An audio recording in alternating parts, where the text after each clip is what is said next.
Halo teman-teman, welcome back to my video. Dan di video kali ini kita akan sama-sama membahas tentang manajemen kesiswaan khususnya di sekolah Kristen.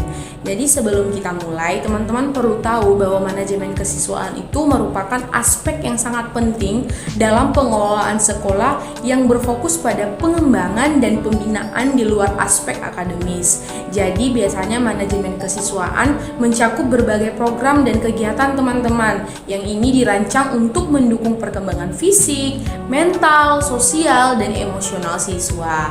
Jadi sebelum kita mulai, kita mau sama-sama lihat kalau manajemen kesiswaan itu terdiri dari beberapa aspek, diantaranya proses penerimaan, proses pengembangan karakter, proses kegiatan ekstrakurikuler, keterlibatan orang tua, implementasi manajemen kesiswaan yang dapat menunjang tercapainya visi misi dan tujuan sekolah, dan yang terakhir adalah monitoring dan evaluasi manajemen kesiswaan. Jadi untuk lebih tahu jelas tentang manajemen kesiswaan ini, ayo kita simak sama-sama ya video ini. Oke teman-teman, jadi kita akan masuk pada proses yang pertama adalah proses penerimaan, di mana proses penerimaan ini terdiri dari beberapa tahap teman-teman, yaitu ada pendaftaran, seleksi, pengumuman, dan juga registrasi. Untuk pendaftaran sendiri, biasanya calon siswa baru atau orang tua calon siswa baru ini akan mengisi formulir pendaftaran dan menyerahkan dokumen itu kepada pihak sekolah. Untuk seleksi sendiri, biasanya sekolah sudah memiliki kriteria masing-masing yang sudah ditetapkan, dan itu termasuk tes akademik dan juga wawancara. Dan untuk pengumumannya, sekolah punya strategi tersendiri untuk mengumumkan hasil seleksi dan siswa yang diterima. Dan untuk registrasi, siswa yang diterima akan melakukan registrasi ulang untuk melakukan administrasi.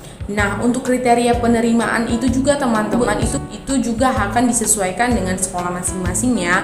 Nah, biasanya kriteria penerimaan siswa itu bervariasi tergantung pada kebijakan sekolah. Tetapi pada umumnya kriteria penerimaan itu biasa dilihat dari prestasi akademik, tes kemampuan, wawancara, dan juga rekomendasi dari sekolah sebelumnya. Jadi biasanya kriteria penerimaan ini sudah ditetapkan oleh sekolah-sekolah tertentu, dan itu disesuaikan dengan kebijakan sekolahnya masing-masing juga. Nah, untuk penempatan siswanya sendiri, ini maksudnya penempatan di kelas ya teman-teman. Jadi penempatan siswa ini biasanya dilakukan menyesuaikan dengan kemampuan dan minat dari siswa itu masing-masing. Jadi mereka itu punya kebebasan untuk belajar secara optimal. Biasanya langkah-langkah penempatan itu meliputi penilaian awal, pembagian kelas, dan juga kelompok belajar. Jadi pihak sekolah atau bahkan guru-guru di sekolah tersebut bisa menilai anaknya, oh anak ini ternyata cocok di kelompok yang ini, anak ini bisa menyesuaikan di sini. Jadi itu tergantung kebijakan sekolah lagi. Terus teman-teman, untuk prestasi siswa biasanya dapat diukur melalui berbagai cara. Biasanya ada nilai akademik, kegiatan ekstrakurikuler, dan juga kompetisi. Nah, nilai akademik ini bisa dilihat dari hasil ujian atau tugas-tugas sekolah. Terus kalau untuk kegiatan ekstrakurikuler ini biasanya dari prestasi dalam kegiatan olahraga, seni, dan keterampilan lainnya yang sudah disediakan oleh sekolah. Dan untuk kompetisi biasanya ini dilihat dari seberapa besar partisipasi dan kemenangan dalam kompetisi akademik, olahraga, seni, baik di tingkat sekolah, regional maupun nasional. Nah, untuk penghargaan siswa sendiri, penghargaan ini bisa diberikan sebagai bentuk apresiasi atas prestasi dan usaha siswa. Nah, bentuk penghargaan yang umum diberikan itu biasanya bisa berupa sertifikat, beasiswa, piala atau medali, dan juga penghargaan khusus. Nah, sertifikat ini ya sudah seperti yang kita tahu teman-teman, sertifikat ini bisa menjadi penghargaan untuk prestasi akademik dan non-akademik. Kalau beasiswa ini biasanya untuk prestasi sebagai bentuk dukungan untuk pendidikan mereka. Kalau piala dan medali itu sebagai apresiasi untuk kemenangan dalam kompetisi atau lomba. Dan untuk penghargaan khusus ini biasanya untuk kontribusi dan dedikasi dalam kegiatan sekolah. Begitu teman-teman, itu untuk aspek yang pertama. Sekarang kita akan masuk pada aspek yang kedua, yaitu proses pengembangan karakter. Jadi perlu teman-teman tahu kalau pengembangan karakter siswa itu merupakan aspek yang sangat penting, apalagi kalau kita backgroundnya sekolah Kristen. Jadi dalam manajemen kesiswaan itu sangat penting untuk membentuk pribadi yang beretika, bermoral, dan berintegrasi tinggi. Dan yang pasti teman-teman harus sesuai dengan value kekristenan ya. Jadi proses pengembangan karakter ini bisa dilakukan melalui kurikulum terpadu, kegiatan ekstrakurikuler, program kedisiplinan, teladan guru, dan kegiatan keagamaan dan sosial. Jadi untuk kurikulum terpadu, bagaimana cara pengembangan karakternya? Jadi guru-guru atau pihak sekolah dapat mendesain metode-metode pembelajaran atau kegiatan-kegiatan pembelajaran yang dapat mengintegrasikan nilai-nilai karakter, nilai-nilai kekristenan dalam setiap mata pelajaran dan aktivitas yang sudah dilakukan. Jadi semaksimal mungkin guru harus berusaha untuk mengintegrasikan nilai-nilai kekristenan dalam setiap proses pembelajaran dan juga aktivitas kelas yang sudah dilakukan. Selanjutnya untuk kegiatan ekstrakurikuler, biasanya sekolah akan menyelenggarakan kegiatan ekstrakurikuler yang mendukung pengembangan karakter seperti pramuka, debat, atau bahkan klub sosial. Selanjutnya adalah melalui program kedisiplinan. Jadi penerapan program kedisiplinan ini bisa dilakukan secara konsisten ya teman-teman, supaya mereka terbiasa untuk berperilaku positif dan juga bertanggung jawab. Selanjutnya adalah teladan guru. Jadi seperti yang kita tahu bahwa guru merupakan teladan bagi anak-anaknya.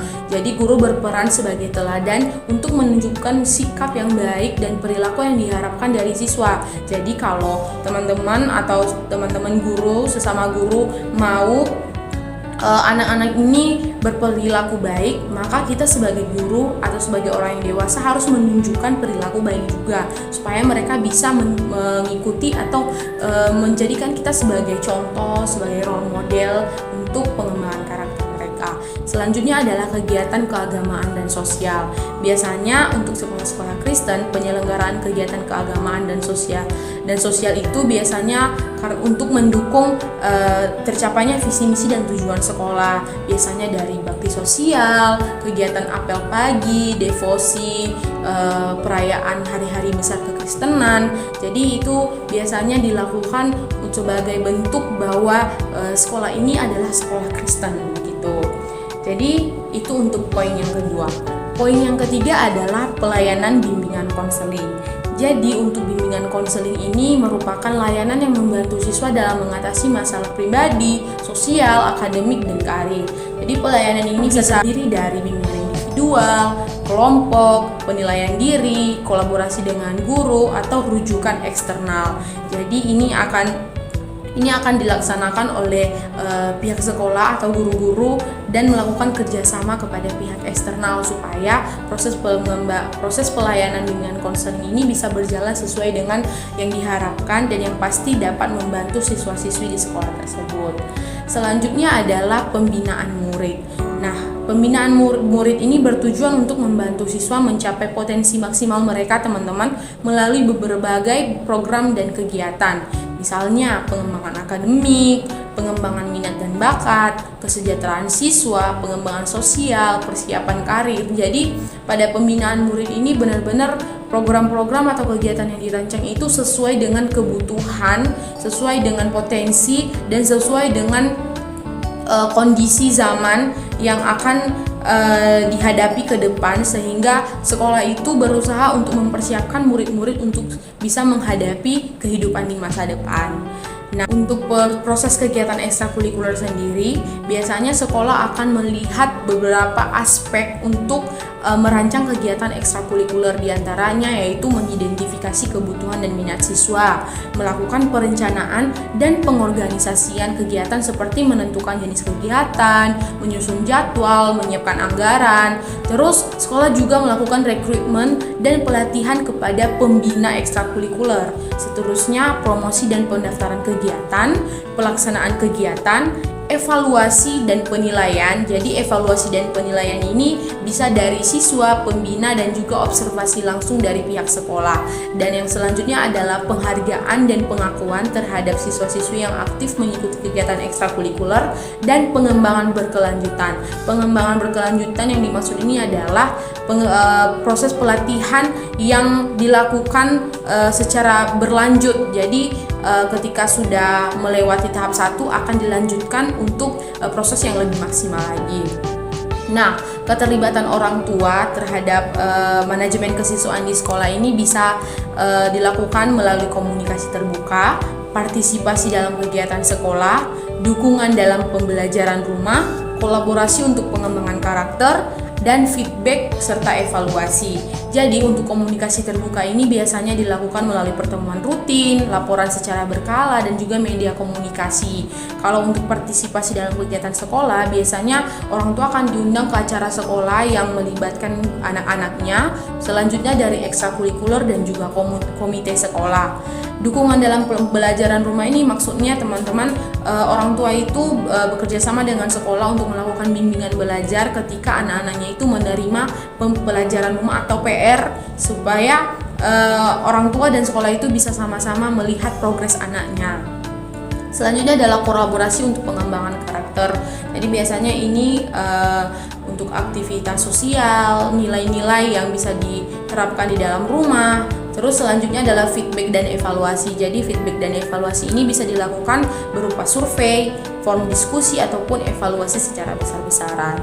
Nah, yang kelima adalah implementasi manajemen kesiswaan yang dapat menunjang tercapainya visi, misi, dan tujuan sekolah. Jadi bagaimana caranya sih dari manajemen kesiswaan ini bisa menunjang tercapainya visi misi dan tujuan sekolah? Jawabannya adalah melalui program-program dan juga kegiatan-kegiatan yang dilaksanakan. Jadi dilihat pengembangan karakternya apakah sudah sesuai dengan value Christian education, pelayanan bimbingan konselingnya bagaimana, kegiatan ekstrakurikulernya bagaimana, keterlibatan orang tua, evaluasi dan penilaian berkelanjutan, penghargaan serta pengakuannya, penempatan dan pengembangan siswa. Jadi cara mengimplementasikan visi misi yang backgroundnya dari Christian school harusnya dilihat dari program-programnya. Jadi dimaksimalkan, diusahakan program-program dan kegiatan itu menjawab atau mendukung tercapainya value-value atau nilai-nilai dari kekristenan. Nah, dan yang terakhir adalah dari manajemen kesiswaan adalah monitoring dan evaluasi. Jadi untuk monitoring manajemen kesiswaan ini bisa dilakukan dari pengumpulan data yang berkelanjutan seperti laporan harian, observasi kegiatan, survei, dan juga kuesioner. Terus pelaporan secara berkala, di mana ini bisa dilihat dari kehadiran siswa, partisipasi siswa dalam ekstrakurikuler, dan juga kinerja akademis mereka. Dan yang ketiga adalah bisa melalui pengawasan oleh tim manajemen yang biasanya ini dilakukan oleh dinas pendidikan dan juga yang sudah bekerja sama dengan pihak-pihak sekolah. Dan yang terakhir adalah evaluasi manajemen kesiswaan. Nah, untuk evaluasi ini bisa dilakukan melalui penilaian kualitatif dan kuantitatif.